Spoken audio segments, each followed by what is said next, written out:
तो नमस्कार, आदाब, सत श्री अकाल। स्वागत है आपका आपके अपने YouTube चैनल आलोक सर फिजिक्स में। प्यारे बच्चों, उम्मीद है कि आप सब लोग सकुशल होंगे और पूरी शिद्दत के साथ, पूरी ताकत के साथ, मजबूती के साथ अब आप अपनी बोर्ड परीक्षाओं की तैयारी में लगे होंगे। बहुत कम समय में है बेटा, आज 15 नवंबर हो गया। अब दिसंबर आपका ठंडियों और प्रैक्टिकल्स में बीतेगा, जनवरी में आपको रिवीजन करने का टाइम मिलेगा और फरवरी में आपके एग्जाम्स हैं। तो हम लोग बहुत तेजी के साथ अपने सिलेबस को कंप्लीट करते हुए और पूरे सिलेबस पर कमांड बनाते हुए आगे की ओर बढ़ रहे हैं। जैसा कि आप जानते हो, हम लोग इस समय पढ़ रहे हैं रे ऑप्टिक्स। रे ऑप्टिक्स में हमने सारे इंपॉर्टेंट टॉपिक्स कवर किए हैं। जैसे कल हमने पढ़ा पावर ऑफ लेंसेज और हमने पढ़ा कॉम्बिनेशन ऑफ टू लेंसेज, या दो से ज्यादा लेंसेज को एक साथ प्रिंसिपल एक्सिस में कांटेक्ट में रखकर इमेज को मैग्नीफाई करने का तरीका हमने कल सीख लिया।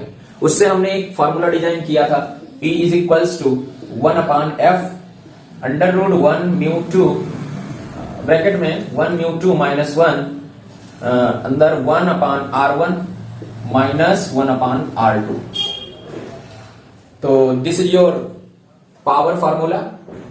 As you know that power is reciprocal of f, power is inversely proportional to focal length.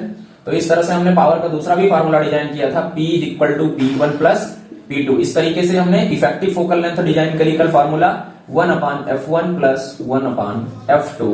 This is called your effective focal length. Effective focal length. यहां तक आप लोग सीख चुके हैं। आज हम लोग इन्हीं कुछ फार्मूलाज पर न्यूमेरिकल सॉल्व करेंगे।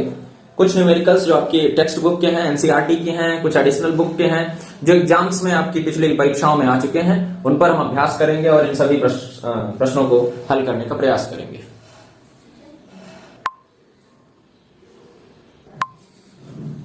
प्यारे बच्चों, जैसे कि आपके सामने स्क्रीन पर एक क्वेश्चन है कि find the radius of curvature of convex lens of a plane convex lens whose focal length is 0.3 metre and refractive index is 1.5। तो आप जानते हो, चूंकि आपके सारे लेंसेज ग्लास से ही बने होते हैं और ग्लास का रिफ्रैक्टिव इंडेक्स होता है 1.5, और यहां पर आपको क्वेश्चन में दिया है कि रेडियस ऑफ कर्वेचर फाइंड करना है कन्वेक्स लेंस की, और ऐसा कन्वेक्स लेंस जो एक तरफ से तो नेचर का कन्वेक्स साइज का है और दूसरी तरफ से कैसा है, प्लेन है। तो आपको पता होना चाहिए कि एक प्लेन और एक कन्वेक्स लेंस जुड़ के कौन सा लेंस बनता है। तो आप बोलोगे भैया क्या, प्लेनो कन्वेक्स लेंस। याद है, आपको पढ़ा होगा आपने टाइप्स ऑफ लेंसेज में, प्लेनो कन्वेक्स लेंस। अब आपको पता है कि इस प्लेनो कन्वेक्स लेंस में एक लेंस तो प्लेन, किसी प्लेन सरफेस का भाग है, किसी प्लेन सरफेस से कट के लाया गया है, ये छोटा वाला पार्ट। तो आप जानते हो किसी प्लेन सरफेस से कटे हुए किसी लेंस का रेडियस कितना होता है। तो आप बोलोगे भैया इसका रेडियस होता है कितना, इनफाइनाइट। बिल्कुल सही, प्लेन का रेडियस इनफाइनाइट होता है। तो ये सेकंड सरफेस है, तो इसलिए हम इसको R2 कंसीडर करेंगे। और हमको दिया गया कॉन्वेक्स लेंस की रेडियस ऑफ कर्वेचर निकालनी है, तो R1 की वैल्यू हमको फाइंड करनी है। ये हो गया आपका क्वेश्चन। मतलब आपको R2 की वैल्यू दी गई इनफाइनाइट, R1 की वैल्यू आपको फाइंड करनी है। एक प्लेनो कॉन्वेक्स लेंस है, उसमें से आपको दिया गया है फोकल लेंथ कितनी है, तो फोकल लेंथ आपको मिल रहा है 0.3 मीटर, और रिफ्रैक्टिव इंडेक्स म्यू की वैल्यू आपके पास है 1.5। कौन सा फार्मूला लगाएंगे, याद करिए, अभी अभी हमने पढ़ा 1/f is equals to μ1 μ2 minus 1 bracket में 1/r1 माइनस 1/r2। और आप जानते हो कॉन्वेक्स लेंस के केस में R1 हमेशा पॉजिटिव और R2 की वैल्यू कैसी कंसीडर करते हो, निगेटिव। ये तो आपको बताया जा चुका है। यहां पे वैल्यू पुट कर देंगे, 0.3 मीटर है f की वैल्यू, इज इक्वल टू ये हो गया आपका μ2/μ1 माइनस 1, और ब्रैकेट में 1/r1 माइनस 1/r2 की वैल्यू कितनी बच्चा, इनफाइनाइट। वैल्यू पुट कर दीजिए। μ2 की वैल्यू आपको दी गई है कितना, 1.5, और μ1 आप जानते हो कि एयर होता है। फर्स्ट रिफ्रैक्टिव इंडेक्स कितना होता है, आप बोलोगे एयर का रिफ्रैक्टिव इंडेक्स होता है 1। तो ये हो गया 1.5 माइनस 1/1, ब्रैकेट में क्या लिखोगे आप, ये 1/इनफाइनाइट की वैल्यू हो गई कितनी, आप बोलोगे 0। तो 1/r1 से 0 चला गया, माइनस हो गया, तो आप बताओगे 1/r1 ही बचेगा। 1.5 माइनस 1 का मतलब 0.5 into 1/r1 is equals to 1/0.3। इसको मल्टीप्लाई करोगे, क्रॉस मल्टीप्लाई करोगे, तो वैल्यू आपको मिलेगी R1 is equal to 5 3 15, 2 digits पे डेसिमल लग जाएगा, तो 0.15। ये क्या है आपका, आप बोलोगे मीटर में आंसर आएगा। तो ये बहुत आसान सा क्वेश्चन आपकी एनसीईआरटी का। तो इसकी हेल्प से, इस फॉर्मूले की हेल्प से μ1 μ2 की वैल्यू दी हो, R1 R2 की वैल्यू दी हो, फोकल लेंथ दी हो, कोई भी वैल्यूज पुट करके और हम लोग फोकल लेंथ या रेडियस ऑफ कर्वेचर या आप समझ सकते हो रिफ्रैक्टिव इंडेक्स की वैल्यू फाइंड कर सकते हैं।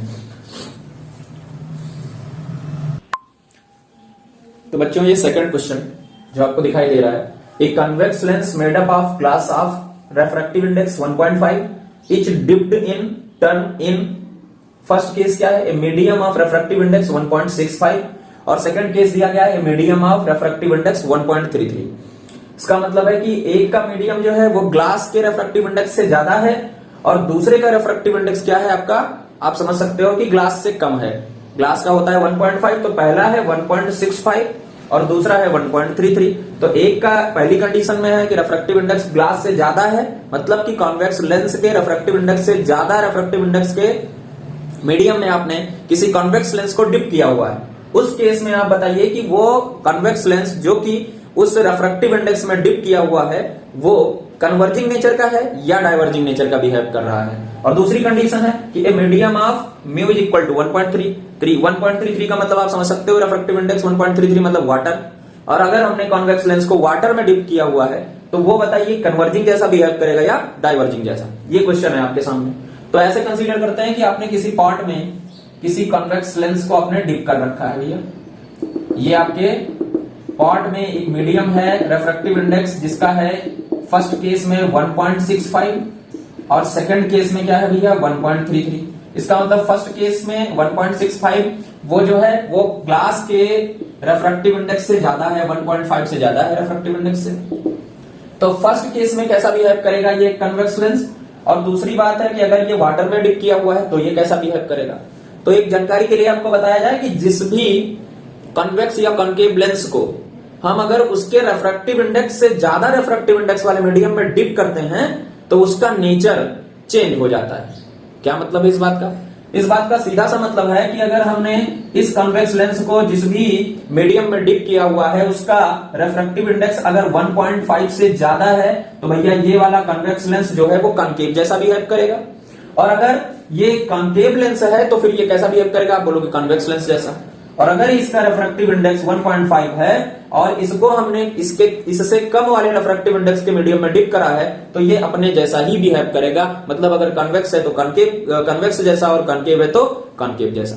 अब ये बात आपको मैथमेटिकली कैसे प्रूव करनी है यही क्वेश्चन में दिया गया है। तो मैथमेटिकली हम लोग ले सकते हैं क्या, 1/f is equal to, formula क्या है आप बोलोगे 1 μ2 माइनस 1 ब्रैकेट में 1/r1 माइनस 1/r2। इस फॉर्मूले की हेल्प से हम लोग ये दिखाएंगे कि किसका रेफ्रैक्टिव इंडेक्स ज्यादा। जो आप जानते हो 1/r1 माइनस 1/r2। इस फॉर्मूले में r1 की वैल्यू हमेशा कन्वेक्स लेंस के केस में पॉजिटिव और r2 की वैल्यू कन्वेक्स लेंस के केस में नेगेटिव। इसका मतलब हुआ कि अगर किसी पॉजिटिव वैल्यू से किसी नेगेटिव वैल्यू को माइनस करोगे, सब्सट्रैक्ट करोगे तो आपको कैसी वैल्यू मिलेगी, आप बोलोगे पॉजिटिव वैल्यू मिलेगी। बिल्कुल सही बात है। अगर ये वैल्यू पॉजिटिव मिलती है तो ये वाली वैल्यू तो आपकी पूरी कैसी है, पॉजिटिव मिल गई।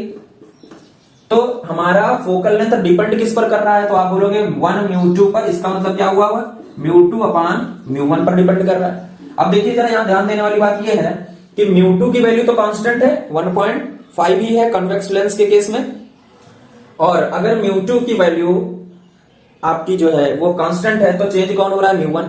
तो इसका मतलब हुआ कि आपकी फोकल लेंथ सीधे सीधे इस बात पर डिपेंड कर रही है कि μ1 की वैल्यू कितनी है। इसका मतलब हुआ कि ये जो बगल में आपका मीडियम है जिसमें कि ये कॉन्वेक्स लेंस या कॉन्केव लेंस डिप किया हुआ है उसकी वैल्यू कितनी है। तो μ1 की वैल्यू का मतलब हुआ एक बार हमने μ1 को कंसीडर करना है 1.65 और एक बार μ1 की वैल्यू को कंसीडर करना है 1.33। μ1 का मतलब हुआ μ2/μ1 माइनस 1। μ1 का मतलब है रेफ्रैक्टिव इंडेक्स ऑफ मीडियम 1.65 है यहां पर और μ2 की वैल्यू आपको पता है कितनी है 1.5। अब देखिए जरा न्यूमरेटर जो है वो छोटा है और डिनोमिनेटर कैसा है, बड़ा है। वैल्यूज पुट करते हैं, देखिए अभी समझ में आता है आपको। 1/f इज इक्वल्स टू 1/, μ1 की वैल्यू कितनी है पहले आप रखोगे 1.5/μ1 की वैल्यू है 1.65 माइनस 1 और बगल में क्या है 1/r1 माइनस 1/r2। इस केस में 1.5 जो है वो न्यूमरेटर है और डिनोमिनेटर में है 1.65। इसका मतलब कि अगर डिनोमिनेटर बड़ा है और न्यूमरेटर छोटा है तो आपको पता है वैल्यू हमेशा कैसी आएगी, आप बोलोगे लेस देन 1। कैसी वैल्यू आएगी, आप बोलोगे 1 से कम आएगी, लेस देन 1। और अगर ये वैल्यू लेस देन 1 आ गई तो इस वैल्यू से अगर हमने 1 को माइनस किया तो फाइनली आपका रिजल्ट कैसा आने वाला है, बिल्कुल ध्यान समझिए। अगर न्यूमरेटर बड़ा डिनोमिनेटर छोटा और न्यूमरेटर से हमने डिनोमिनेटर को डिवाइड किया तो आपको ये वैल्यू कैसे मिलेगी, नेगेटिव मिलेगी। नेगेटिव मिलने का मतलब 1 से कम मिलेगी। 1 से कम वैल्यू में अगर हमने 1 माइनस किया तो फाइनल वैल्यू कैसी मिलेगी, आप बोलोगे नेगेटिव भैया। और अगर आपको पता है ये वैल्यू हमेशा पॉजिटिव होती है और ये वैल्यू नेगेटिव, तो पॉजिटिव और नेगेटिव का मल्टीप्लीकेशन रिजल्टेंट क्या आएगा, आप बोलोगे नेगेटिव। तो फोकल लेंथ अगर नेगेटिव आती है तो लेंस कैसा होता है, बिल्कुल सही बात आपको पता होना चाहिए, लेंस कैसा बिहेव करता है, कॉनकेव जैसा। तो भैया यहां पर आपको रिजल्ट मिल गया कि अगर किसी भी कॉन्वेक्स लेंस को किसी ऐसे मीडियम में डिप किया जाए जिसका कि रिफ्रैक्टिव इंडेक्स कॉन्वेक्स लेंस के रिफ्रैक्टिव इंडेक्स से ज्यादा है, तो इस केस में वो कॉन्वेक्स लेंस कैसा बिहेव करने लगा, आप बोलोगे कॉनकेव जैसा। अब जस्ट इसका कंट्राडिक्शन क्या है कि अगर यही लेंस कॉनकेव होता और इसको हमने इसके रिफ्रैक्टिव इंडेक्स से ज्यादा रिफ्रैक्टिव इंडेक्स में डिप किया होता तो इसका रिजल्ट हमेशा फोकल लेंथ का कैसा आता, तब उस केस में रिजल्ट पॉजिटिव आता। और पॉजिटिव के केस में हमने क्या नाम रखना था, कॉन्वेक्स लेंस। अगर ये लेंस कॉनकेव है, कॉनकेव केस होता तो इसके लिए हमको रिजल्टेंट मिलता कॉन्वेक्स जैसा। अगर ये अभी के केस में कॉन्वेक्स है तो ये बिहेव कैसा करेगा, आप बोलोगे कॉनकेव जैसा। तो पहले क्वेश्चन का आपको रिजल्ट मिल गया, when a medium of refractive index 1.5 then it behaves as a diverging lens. कैसा बिहेव करेगा, आप बोलोगे कॉनकेव जैसा। कॉनकेव का नेचर कैसा होता है, डाइवर्जिंग। अब सेकंड केस में देखिए भैया, a medium of mu is equal to 1.5। इसका मतलब यहां पर हम लोग फिर से देखने की कोशिश करते हैं। अगर यहां पर हमने μ1 की वैल्यू 1.33 पुट करी तो आपको वैल्यू क्या मिलेगी, 1/f is equal to μ2/μ1 minus 1 bracket 1/r1 minus 1/r2। μ2 की वैल्यू कितनी है, तो आप बोलोगे 1.5, μ1 की वैल्यू 1.33 माइनस 1, और ये वाली वैल्यू कैसी मिल रही है भैया, पॉजिटिव वैल्यू है। तो 1.5 चूंकि न्यूमरेटर जो है वो डिनोमिनेटर से बड़ा है तो इसका रिजल्ट कैसा आएगा, आप बोलोगे ग्रेटर देन 1 आएगा। और 1 से बड़ा रिजल्ट आने के केस में अगर हम उस वैल्यू से 1 को माइनस करेंगे तो फाइनल रिजल्ट कैसा आएगा, आप बोलोगे पॉजिटिव। अगर ये वैल्यू पॉजिटिव, ये वैल्यू पॉजिटिव, तो f की वैल्यू, रिजल्टेंट वैल्यू कितनी आएगी, आप बोलोगे पॉजिटिव आएगी। और अगर इस केस में वैल्यू पॉजिटिव आ रही है तो ये लेंस कैसा बिहेव करेगा भैया, बिल्कुल सीधी सी बात है, कैसा बिहेव करेगा, आप बोलोगे फोकल लेंथ किसकी पॉजिटिव होती है, कॉन्वेक्स की पॉजिटिव होती है। तो ये लेंस जैसा था ठीक वैसा ही बिहेव करेगा। इसका मतलब इसका नेचर कन्वर्जिंग नेचर का था। तो 1.5 रिफ्रैक्टिव इंडेक्स 1.33 रिफ्रैक्टिव इंडेक्स वाले मीडियम में डिप करने के बाद ये कन्वर्जिंग नेचर का ही बिहेव करेगा। तो पहले का आंसर हो गया भैया क्या, आप बोलोगे डाइवर्जिंग नेचर, और सेकंड का आंसर क्या हो गया, आप बोलोगे कन्वर्जिंग नेचर। ये क्वेश्चन है, इस तरीके के क्वेश्चन आपको एग्जाम्स मिलेंगे। ये बार आपका एनसीईआरटी 2010 में आपके बोर्ड्स में आ चुका है, एनसीईआरटी का ही क्वेश्चन है, एक बार आप रिपीट कर लीजिएगा, अच्छे से तैयार रखिएगा इसको। क्वेश्चन नंबर 3 आपके सामने है, a beam of light converges at a point P, A concave lens of focal length 16 centimetre. तो यहाँ पे आपने क्वेश्चन में देखा एक कॉनकेव लेंस है तो हमने वैल्यू फोकल लेंथ की किसमें कंसीडर करनी है, माइनस में, नेगेटिव में, क्योंकि फोकल लेंथ की कॉनकेव लेंस की फोकल लेंथ नेगेटिव होती है। Is placed in the path of this beam at 12 centimetre from the point P, draw ray diagram and find the location of the point at which the beam now converges. बहुत बढ़िया question है आपकी NCERT का question, रे diagram यहाँ पर पूछा गया है तो इसको बनाने की कोशिश करते हैं। क्या बोल रहा है कि a beam of light converges, beam का मतलब क्या होता है भैया, नंबर ऑफ रेज कन्वर्ज कर रही है किस पॉइंट पर, P पॉइंट पर। तो यहां से आप ऐसे देख लीजिए कि बहुत सारी लाइट रेज आके एक पॉइंट P पर आपको कन्वर्ज होती हुई लग रही है और बाद में आगे ऐसे डाइवर्ज हो जाएंगी। तो ये पॉइंट P है, ये आपका इनिशियल डायग्राम हो गया। फिर क्या कह रहा है कि the concave lens of focal length minus 16 centimeter is placed in the path of this beam at 12 centimeter from the P। इसका मतलब P से 12 सेंटीमीटर के डिस्टेंस पर इसी रास्ते पर कोई क्या रख दिया गया, एक कॉनकेव लेंस। इसका मतलब जनरली हम लोग कॉनकेव को कैसा बनाते हैं, बाई कॉनकेव जैसा ही बनाते हैं। तो यहाँ रास्ते में आपको एक 12 सेंटीमीटर के डिस्टेंस पर क्या मिल चुका है, आपको बोलोगे कॉनकेव लेंस रखा गया है। अब इस कॉनकेव लेंस की वजह से इस वाली इमेज पर, इसका मतलब कई सारी लाइट रेज जिस पॉइंट पर कन्वर्ज हो रही है, यहां कोई इमेज बन रही होगी, आई डैश मान लो इसको कंसीडर करते हैं हम लोग। ये आई डैश इमेज बन रही थी, इसके बाद हमने कॉनकेव लेंस इस लाइट रेज के रास्ते में रख दिया, तो इसकी वजह से जो चेंजेस आएंगे, मतलब इमेज के डिस्टेंस में जो चेंज आएगा वही हमको फाइंड करना है। Find the location of point at which the beam now converges. अब ये लाइट बीम्स कहां पर कन्वर्ज करेंगी, तो समझने का प्रयास करते हैं भाई। ये फर्स्ट इमेज है, इसका मतलब ये फाइनल इमेज नहीं है, ये इमेज तब थी जब इस रास्ते में कॉनकेव लेंस नहीं था। अभी हमने कॉनकेव रखा है तो अब ये क्या करेगा, इन लाइट रेज को जो यहां पर कन्वर्ज हो रही है इनको थोड़ा डाइवर्ज करेगा, और डाइवर्ज करेगा तो ये प्रिंसिपल एक्सिस पे कहीं दूर जाकर मिलेंगी। और वो दूर जाकर मिलेंगी तो वो कितने डिस्टेंस पर मिलेगी, यही हमको फाइंड करना है। तो आप गिवन लिख लो, गिवन में क्या क्या दिया गया आपको, तो बोलोगे फोकल लेंथ दी गई है -16 सेंटीमीटर, और इस कंडीशन में जहां पर ये इमेज बन रही है वहां से ये लाइट रे जब इंसिडेंट हो रही हैं इस कॉन्केव लेंस पर, तो इसका मतलब हुआ कि ये P से लेकर इस ऑप्टिकल सेंटर के डिस्टेंस को हम लोग क्या मानने लगेंगे, तो आप बोलोगे ऑब्जेक्ट डिस्टेंस। ये वाली इमेज इस कॉन्केव लेंस के लिए कैसा बिहेव करेगी, आप बोलोगे ऑब्जेक्ट जैसा बिहेव करेगी, और ऑब्जेक्ट की डिस्टेंस को हम रिप्रेजेंट करते हैं U से। तो यहां आप बोलोगे कि ऑप्टिकल सेंटर से चूंकि P की डिस्टेंस पॉजिटिव डायरेक्शन में है इसलिए U की वैल्यू भी यहां पर क्या होगी, पॉजिटिव ली जाएगी। आप बोलोगे भैया आपने बताया कि U की वैल्यू हमेशा निगेटिव लेते हैं, हमने बताया कि 99% केस में U की वैल्यू हमेशा निगेटिव कंसीडर की जाती है, मतलब U हमेशा ऑप्टिकल सेंटर से लेफ्ट साइड में रखा होता है। लेकिन इस केस में चूंकि ये इमेज ऑप्टिकल सेंटर से पॉजिटिव डिस्टेंस पे है तो इसकी ऑब्जेक्ट डिस्टेंस हमको पॉजिटिव कंसीडर करनी पड़ेगी। 1% ऐसे केसेस होते हैं भैया, 1% केस में U की वैल्यू पॉजिटिव कंसीडर करनी पड़ती है, आप ध्यान रखिएगा। ये कोई अटल सत्य नहीं है कि U हमेशा निगेटिव होगा। हाँ, जनरली केसेस में U निगेटिव ही मिलेगा, पर इस तरह के एक्सेप्शनल क्वेश्चन आपको मिलेंगे जहां पर U की वैल्यू को आपको पॉजिटिव कंसीडर करना ही पड़ेगा, तभी क्वेश्चन सॉल्व होगा। अब हम लोग वैल्यू पुट कर देते हैं। U की वैल्यू कितनी है, आप बोलोगे 12 सेंटीमीटर। F कितना है, -16। V की वैल्यू फाइंड करने में कोई दिक्कत नहीं, आप बोलोगे 1/V minus 1/U is equals to 1/F।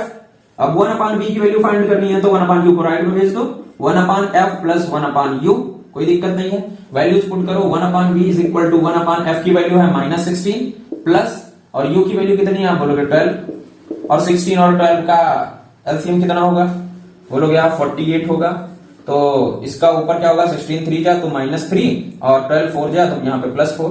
इसका मतलब 1/V की वैल्यू आ गई क्या आपके पास, 1/48, इसलिए आपको V की वैल्यू क्या मिल गई, 48 सेंटीमीटर। और रिजल्ट कैसा है, आप बोलोगे पॉजिटिव। इसका मतलब क्या हुआ कि यही लाइट रे जो P पॉइंट पर कन्वर्ज हो रही है, अब उसके रास्ते में अगर कोई कॉन्केव लेंस रखा है तो ये 12 सेंटीमीटर पर कन्वर्ज ना होकर ये कहीं दूर जाकर कन्वर्ज होंगी। वो वैल्यू क्या आपको मिल गई, 48 सेंटीमीटर। तो रे डायग्राम आपका थोड़ा मॉडिफाई हो जाएगा, और क्या बना दोगे आप रे डायग्राम में, आप बोलोगे ये वाला प्रिंसिपल एक्सिस थोड़ा आगे बढ़ाएंगे, और ये लाइट रे जो P पर कन्वर्ज हो रही थी अब वो आगे जाकर किसी दूसरे पॉइंट पर कन्वर्ज करने लगेंगी, और वो डिस्टेंस क्या होगी, आप बोलोगे कितना भैया, ऑप्टिकल सेंटर से वो डिस्टेंस बोलोगे 48 सेंटीमीटर होगी। तो इस तरीके के क्वेश्चन आपको एग्जाम्स में मिलेंगे। ये भी आपकी एनसीईआरटी का क्वेश्चन है और 2006 के बोर्ड्स में आ चुका है। तो इस तरीके के रे डायग्राम से रिलेटेड क्वेश्चंस आपको सॉल्व करने हैं। ऐसे बहुत सारे क्वेश्चंस हम लोग कंटिन्यू सॉल्व करते चलेंगे और आपकी पढ़ाई को मजबूती मिलती रहेगी। तब तक के लिए नमस्कार, धन्यवाद, थैंक यू।